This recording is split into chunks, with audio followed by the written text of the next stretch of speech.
Dear students, ये अपन translation को थोड़ी चर्चा कर रहे हैं यहाँ पे प्रेजेंट टेंस के बारे में। तो ध्यान रखें कि ये ट्रांसलेशन एक अलग चीज है और टेंसेस अलग चीज है। क्लियर?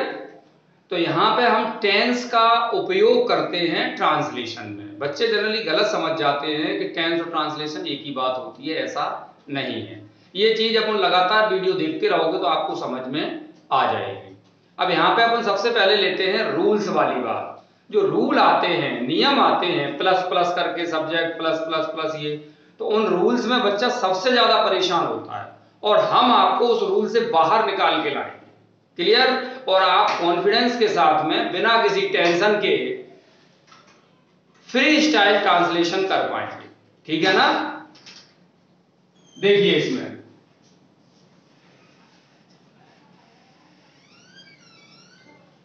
ट्रांसलेशन, इसमें किसको ले रहे हैं अपन? प्रेजेंट इंडेफिनिट टेंस को। इंडेफिनिट टेंस इसको ले रहे हैं। क्लियर? जो हम सिस्टम बताएंगे उसमें अगर आप टेंस को टेंस का नाम भी अगर नहीं जानते हैं तब भी आप ट्रांसलेशन कर सकते हैं। वो चीज हम इस टेंस को बताएंगे, जैसे आप पढ़ते रहे हो पहले उस तरीके पर चर्चा करेंगे और फिर अपन ये देखेंगे डायरेक्ट इस तक हमारी पहुंच कैसे बन सकती है। देखिए इसमें सबसे पहले आती है पहचान। पहचान आप सभी को पता होगा, रटी हुई होगी बच्चों को बहुत अच्छी तरह से। ता है, ती है, थे है ना? और क्या है? आदत वगैरह आ जाती है इसमें।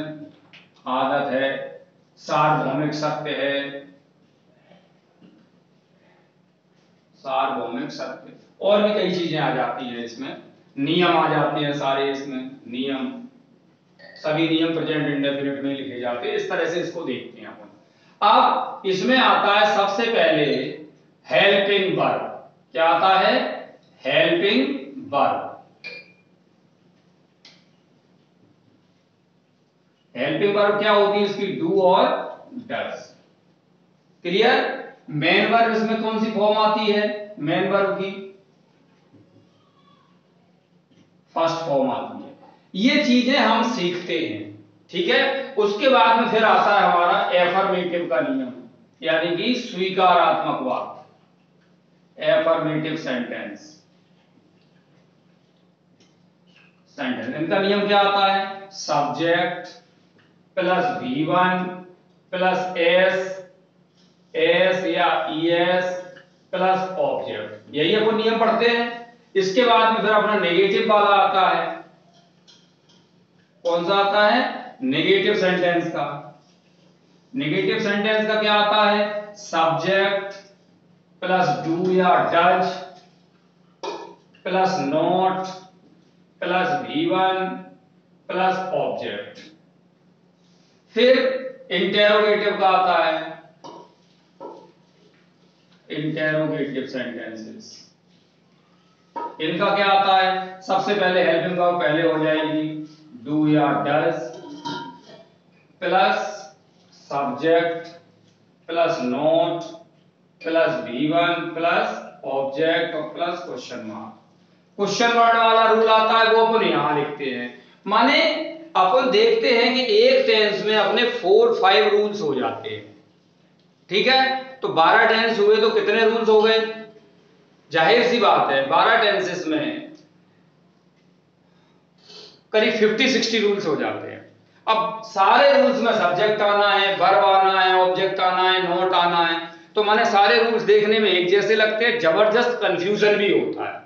इन सब से निकलने के लिए हम आपसे एक अलग चर्चा करेंगे कि आपको कोई रूल याद नहीं रखना है, सीधा सीधा हम जो बता रहे हैं उस चीज को समझ लीजिए। आपको कोई रूल याद नहीं रखना है और वो रूल टेंसेस में, मॉडल में, पूरी अंग्रेजी में एक ही रूल चलता है। क्लियर? तो आपको इन सारे चक्कर में नहीं पड़ना है। देखिए किस तरह से उस सिस्टम को अपन देखते हैं, वो चीज अपन समझते हैं।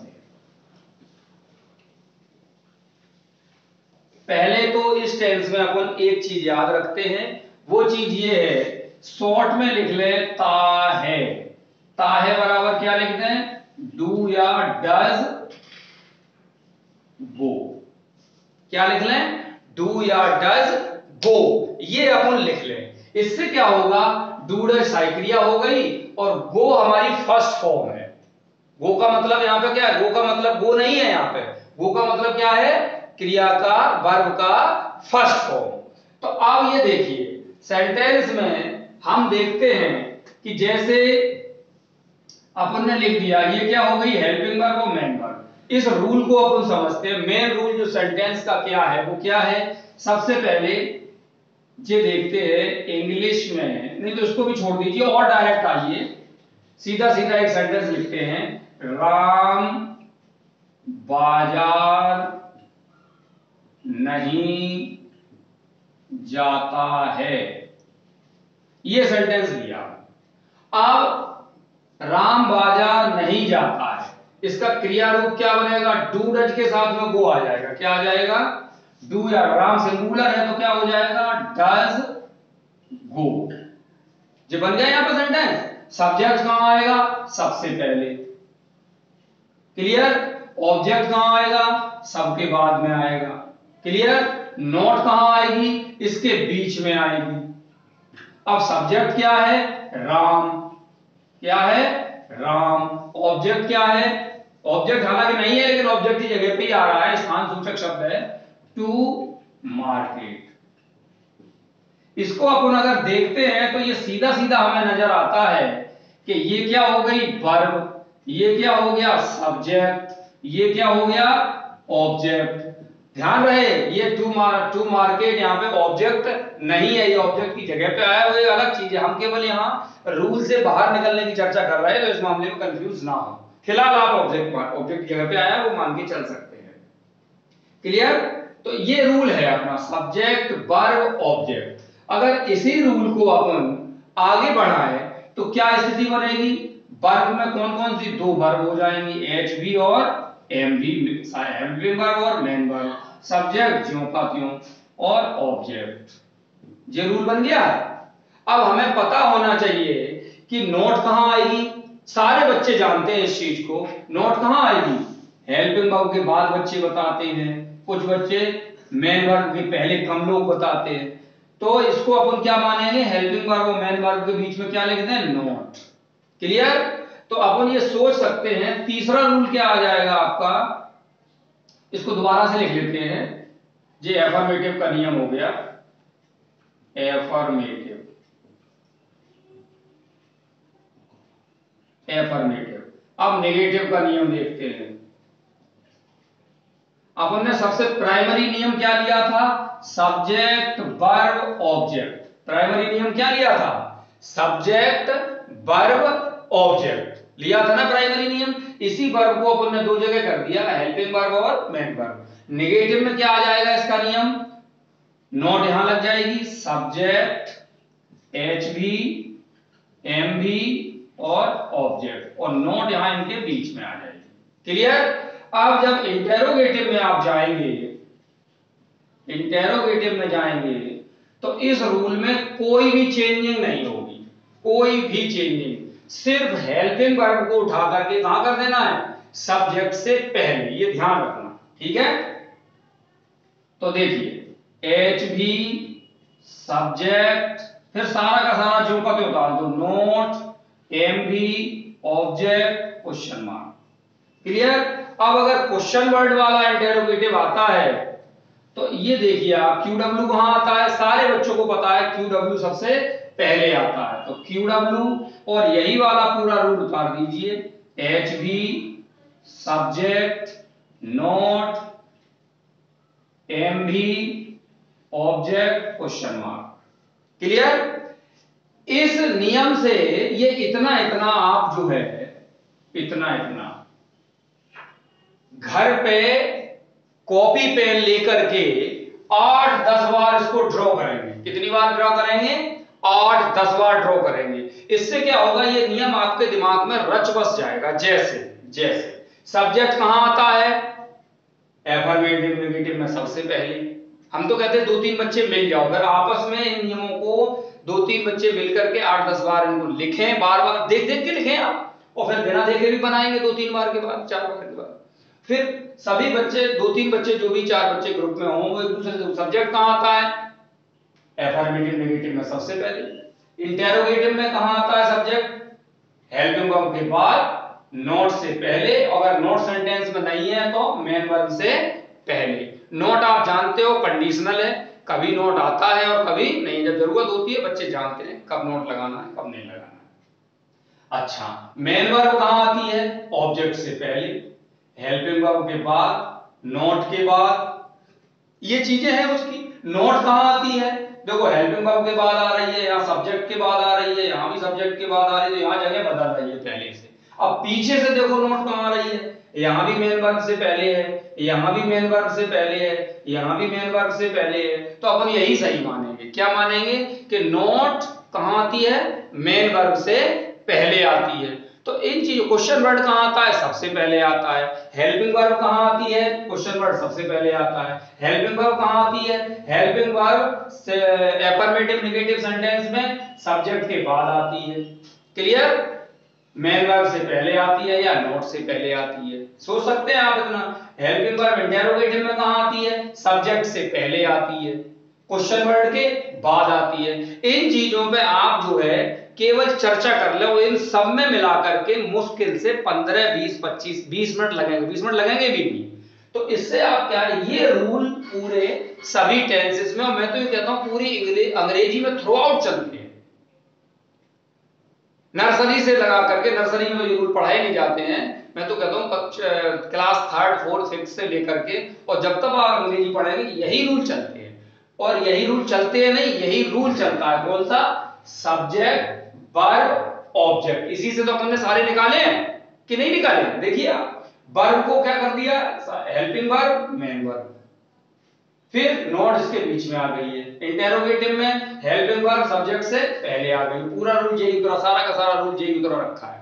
और क्वेश्चन वर्ड सबसे पहले आता है। इसको आप 4, 6, 10 बार ड्रॉ कर लें अच्छी तरह से, आपस में थोड़ा सा डिस्कस कर लें 2-4 बच्चे मिलकर, फिर आप देखेंगे कि किस तरह से ट्रांसलेशन बनती है। दूसरी बात, टेंस के जो हम फार्मूले लिखाएंगे वो इस तरह से लिखाएंगे कि ये रूल आपको पता होना चाहिए, बहुत अच्छी बात है। और अगर ये रूल पता नहीं है तब भी आप उससे डायरेक्ट ट्रांसलेशन बना सकते हैं। देखिए आप,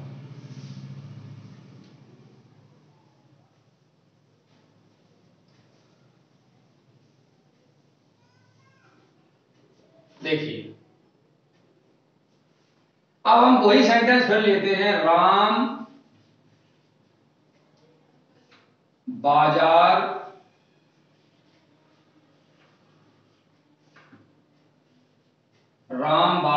जाता है, ये लेते हैं अपन, ठीक है। इसको अपन देखते हैं, जाता है तो डूगो या डजगो होगा। क्या होगा? डूगो या डजगो। तो आप लिख लीजिए, डू या डज, डू या डज गो लिख दिया अपन ने, ठीक है। सब्जेक्ट क्या है? सब्जेक्ट कहां आता है? तो वर्ब हो गई इतनी, ये डू डज गो क्या हो गई? वर्ब हो गई। सब्जेक्ट कहां आएगा? पहले राम, यहां लिख दीजिए, ठीक है। सेंटेंस पूरा हो गया। बाजार बचा हुआ है तो टू मार्केट। क्लियर? अब आप ये देखिए कि राम के साथ डू या डज में से क्या आएगा? तो सब बच्चे जानते हैं, और नहीं जानते तो सीख लो कि डू प्लूरल के लिए आता है। किसके लिए आता है? बहुवचन के लिए, बहुवचन के लिए। और डज किसके लिए आता है? एक वचन के लिए। किसके लिए आता है? एक वचन के लिए, ठीक है। वैसे तो सारे बच्चे लगभग जानते ही हैं। तो इसमें राम के साथ डज आएगा तो अपन इसको मिटा देते हैं। ये सेंटेंस हमारा कंप्लीट हो गया। अब इसमें एक प्रॉब्लम ये है कि 3 सहायक क्रियाएं, कौन कौन सी मैंने बताई? वो सॉरी, संख्या कितनी बताई? 3 सहायक क्रियाएं। कौन कौन सी? डू, डज और डिड। ये तीनों सहायक क्रियाएं हेल्पिंग वर्ब्स मेन वर्ब के बगल में नहीं बैठती। इनकी मेन वर्ब से 36 का आंकड़ा अपन कह सकते हैं, भयंकर लड़ाई है, बिल्कुल नहीं बैठेंगे। क्योंकि मेन वर्ब भारी होती है, ज्यादा ताकतवर होती है, और हेल्पिंग वर्ब कम ताकतवर होती है, टेंस का डिसीजन करती है, तो कमजोर को जाना पड़ता है, तो ये चली जाती है। देखो अब यहां पे देखो, ये मेन वर्ब हो गई और ये हेल्पिंग वर्ब हो गई। ये क्या हो गई? मेन वर्ब, ये क्या हो गई हेल्पिंग वर्ब। और ये दोनों पास पास बैठी है, जाहिर सी बात है ये पास पास नहीं बैठेंगी। कौन कौन सी हेल्पिंग वर्ब पास पास नहीं बैठेंगी? डू, डज और डिड, ये मेन वर्ब के पास में नहीं बैठती, नहीं बैठती, नहीं बैठती। ये बात ध्यान रखना। कुछ एक सेंटेंसेस में आती है, वो चीजें जब बच्चे सीख जाएं तब आप सीख जाएं, तो उसके बाद हम किसी वीडियो में बताएंगे उसको, ठीक है। कुछ एक में आती है, फिलहाल आप ये मान के चलिए नहीं आती है। तो इसमें से डज हट जाएगा। क्या हट जाएगा? डज हट गया। अब डज तो हट गया, डज की एस यस अपन गो को दे देंगे। किसको दे देंगे? गो को दे देंगे। क्लियर? एक्चुअली इनमें होता क्या है कि केवल डू हटता है। क्या हटता है? डू, डज, डिड, तीनों में से क्या हटता है? डू हटता है। तो डू हटा तो मेन वर्ब को कुछ नहीं मिलेगा। डज का डू हटा तो एस यस बची, को मेन वर्ब को मिल जाएगी। डिड का डू हट गया, सेकंड फॉर्म बच गई, वो किसको मिल जाएगी? मेन वर्ब पास्ट टेंस में होता है, अपन बाद में देखेंगे। तो ये चीज समझ में आ गई। अपन सेंटेंस हमेशा पूरा बना के चलें, और जब बनाने के बाद अपन चेक कर लें इस सिस्टम से क्या है, क्लॉज में और दूसरी ग्रामर में भी जो अपन थोड़े से आगे पढ़ेंगे उसमें परेशानी नहीं आती। अन्यथा दूसरे सिस्टम में जब भी सेंटेंस इंटरोगेटिव से क्या कहते हैं आपका असर्टिव होता है, अफर्मेटिव नेगेटिव होता है, तो फिर उसमें प्रॉब्लम आने लगती है। बच्चे डूडज कहीं भूल जाते हैं, कहीं लगा देते हैं। इस सिस्टम से आप चलिए, पूरी ग्रामर में दिक्कत नहीं है। इसके बाद एक सेंटेंस और लेते हैं, देखिए। क्या, सॉरी, आप मुझे पढ़ाते हो। आप मुझे पढ़ाते हो, ते हो के लिए क्या लगेगा? ता है, वो एक ही शब्द हमने लिख दिया, उसी से समझ लीजिए। ता है, ती है, ते हो वगैरह जो कुछ भी सब इसी में है।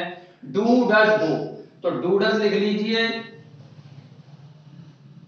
और डूडज के साथ में गो की जगह क्या हो जाएगी? पढ़ाना लिखा है तो टीच, क्या हो जाएगी? टीच हो जाएगी। ये देखिए हो गई। अब सब्जेक्ट क्या है? यू, ठीक है। ऑब्जेक्ट क्या है? मुझे बच गया, वो यहां लास्ट में आ जाएगा। यही तो स्थिति बनती है। बना लिया अपन ने। बनाने के बाद में क्या स्थिति बनी? यू के साथ में प्लूरल वर्ब आती यानी डू आएगा, तो अपन डज को मिटा दें। अब अपन ये चेक करें, ये बेटा केवल सीखने के लिए, बाद में आप परफेक्ट हो जाएंगे तो मिटाने और काटने का सिस्टम नहीं रह जाएगा, आप डायरेक्ट बनाने लगेंगे। ये केवल सिखाने के लिए है, विशेष रूप से कमजोर बच्चों के लिए। अच्छे बच्चे हैं वो भी इसे सीख सकते हैं। अब आप क्या करेंगे?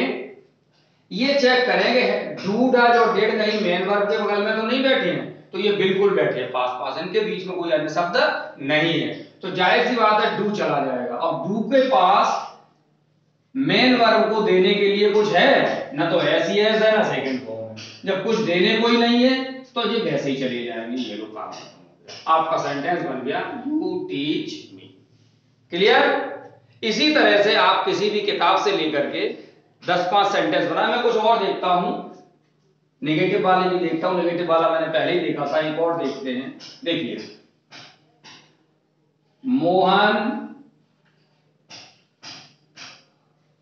मोहन पतंग नहीं उड़ाता है। देखिए इसको, सबसे पहले ता है, ता है किससे बनेगा? डूडज, गो से। गो माने यहां पर गो की जगह क्या आ जाएगा? उड़ाना माने फ्लाई, तो क्या यहां पे लिख जाएगा? डूडज फ्लाई। डूडज फ्लाई लिख दिया अपन ने, लिख दिया ना इसको। अब सब्जेक्ट क्या है? मोहन। ऑब्जेक्ट क्या है? पतंग, ए काइट। क्लियर? अब नोट भी आई है। नोट कहां आएगी? डूडज और मेन वर्ब और हेल्पिंग वर्ब। पहले ये चेक कर लो कि मोहन के साथ में डू आएगा या डज। जाहिर सी बात है डज आएगा, तो मोहन के साथ में डज लिख दो, लिख दिया। अब नोट कहां आती है? हेल्पिंग वर्ब और मेन वर्ब के बीच में, तो ये नोट यहां आ जाएगी। ये आपका कंप्लीट सेंटेंस हो गया। बेटा इस तरह से मैं इसलिए समझा रहा हूं कि इस तरह से आपको शुरुआत में, मैं मानता हूं थोड़ी प्रॉब्लम आएगी, लेकिन अगर आप इस तरह से सीख गए, दिमाग में ये आंकड़ा फिट हो गया, फिर तो डायरेक्ट बन जाएगा Mohan does not fly A kite. फिर आप इस तरह से अलग अलग करके नहीं बनाएंगे, केवल दिमाग में फीड करना मुझे। ये फीड हो जाए तो आप सेंटेंस बनाने के बाद चेक भी कर लेंगे नोट कहां होनी चाहिए? मेन वर्ब से पहले, देखो लगी है। सब्जेक्ट कहाँ होना चाहिए? इंटेरोगेटिव अगर सेंटेंस नहीं है तो सब्जेक्ट कहाँ आएगा? सबसे पहले लगा हुआ है। सहायक क्रिया हेल्पिंग वर्ब कहाँ है? नोट से पहले लगी है, सब्जेक्ट के बाद लगी है ना? मेन वर्ब कहाँ है? नोट के बाद होती है या हेल्पिंग वर्ब के बाद होती है, ऑब्जेक्ट के बाद होती है। तीनों कंडीशन सही है। नोट के बाद है, नोट नहीं है तो हेल्पिंग वर्ब के बाद है, या ऑब्जेक्ट से पहले। ऑब्जेक्ट कहाँ है? लास्ट में होता है, वो यहाँ लगा हुआ है। क्लियर? तो इस तरह से अपन कर सकते हैं। फिर अपन आगे देखते हैं कुछ एक इंटेरोगेटिव सेंटेंस। कौन से देखते हैं? इंटेरोगेटिव सेंटेंस देखते हैं। देखिए आप, ध्यान रहे, डू डज और डिड, इनका ये जो हेल्पिंग वर्ब्स हैं ये मेन वर्ब के पास नहीं बैठती, ये चीज ध्यान रखना। ठीक है? बकाया सारे नियम बिल्कुल वैसे ही, कोई अलग से नहीं है, सब कंटिन्यूअस जैसे ही है, कुछ भी नहीं। अब आप देखिए इसमें क्या आप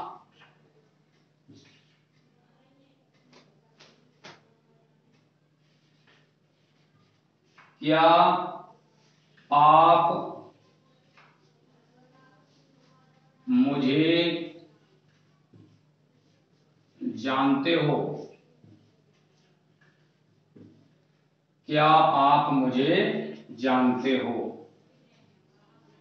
देखिए आप इसमें सबसे पहले सब्जेक्ट क्या है? आप। मुख्य क्रिया क्या है? जानना। जानने की अंग्रेजी क्या होती है? नो, KNOW, नो होती है। तो आप देखिए, डू डज गो की जगह क्या हो जाएगी? नो KNOW हो जाएगी। आप देखिए, डू या डज नो। सब्जेक्ट क्या है? आप यानी यू, और ऑब्जेक्ट क्या है? मुझे यानी मी। अब आप देखिए, ये जो भी इंटेरोगेटिव सेंटेंस है, पहले तो देखिए यू के साथ क्या आएगा? डू आएगा, डज नहीं आएगा। क्लियर? एक तो क्लियर चीज ये हो गई।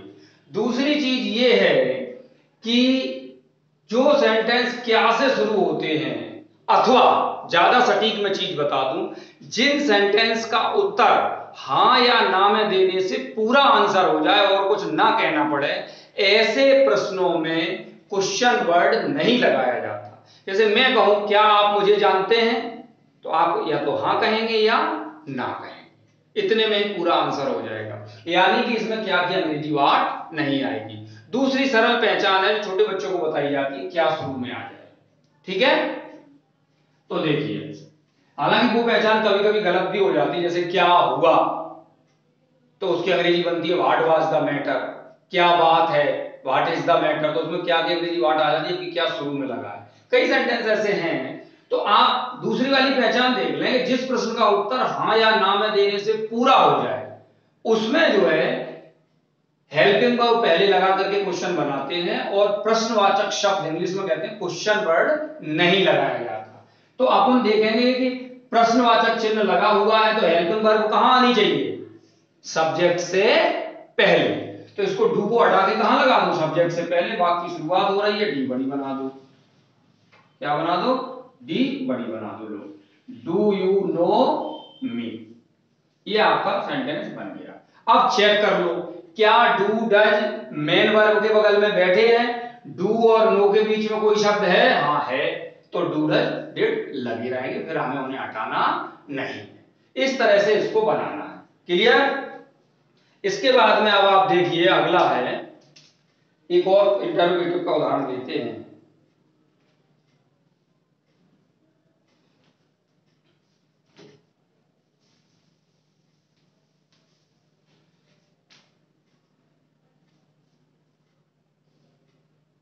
आप हमें क्या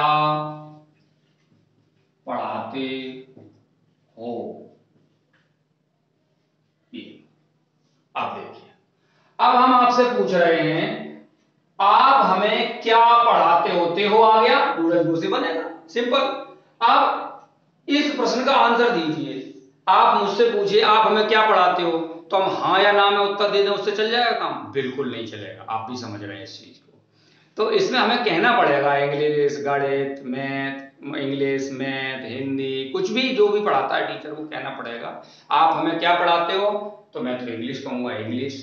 यानी हाँ ना में उत्तर इसमें नहीं हो पाएगा।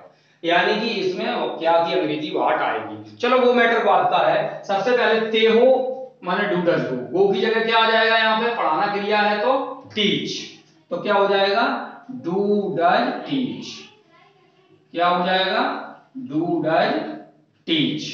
हो गया इतना।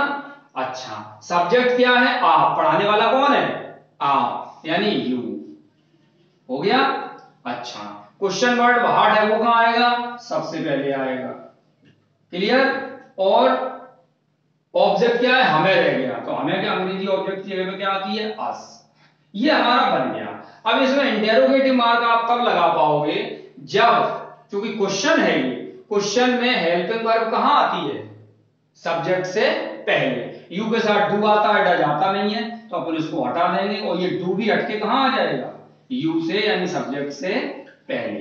तो क्या सेंटेंस बन जाएगा, व्हाट डू यू टीच। इस तरह से आप विचार करके सेंटेंस बनाएं और आप देखेंगे केवल एक टेंस में आपको परेशानी आएगी, उसके आप करीब 20-25 सेंटेंसेस बनाएं, सभी प्रकार के, एफर्मेटिव, नेगेटिव, इंटेरोगेटिव और क्वेश्चन वर्ड वाले इंटेरोगेटिव, सब मिलाकर के 5 सेंटेंसेस बना लीजिए। आप पाएंगे कि अगले टेंसेस में आपको ये रूल याद नहीं करना है, सीधा सीधा आपका सेंटेंस बनेगा, ठीक है। अच्छा ये चीज विशेष ध्यान रखें कि do does did helping verb के बगल में नहीं आएंगे। आप यहां पर देख लीजिए, डू क्या मेन वर्ब के बगल में है, नहीं है, अगर नहीं है तो इसको लिखा है, हमें उससे कोई टेंशन नहीं। अगर इसके बगल में है डू डज डिड तो हम हटा देंगे और उसके जरूरी जो चेंजेस हैं वो अपन मेन वर्ब में कर देंगे, जो भी बदलाव है वो यहां कर देंगे। इस तरह से आपको ये प्रेजेंट इंडेफिनिट टेंस की ट्रांसलेशन पूरी तो नहीं कह सकते हैं, फिलहाल जो है आप इतना आपको इसको करिए, फिर अपन नेक्स्ट वीडियो में देखेंगे प्रेजेंट के बचे हुए टेंस जो हैं वो हम अगले वीडियो में कोशिश करेंगे कि दें। Thank you.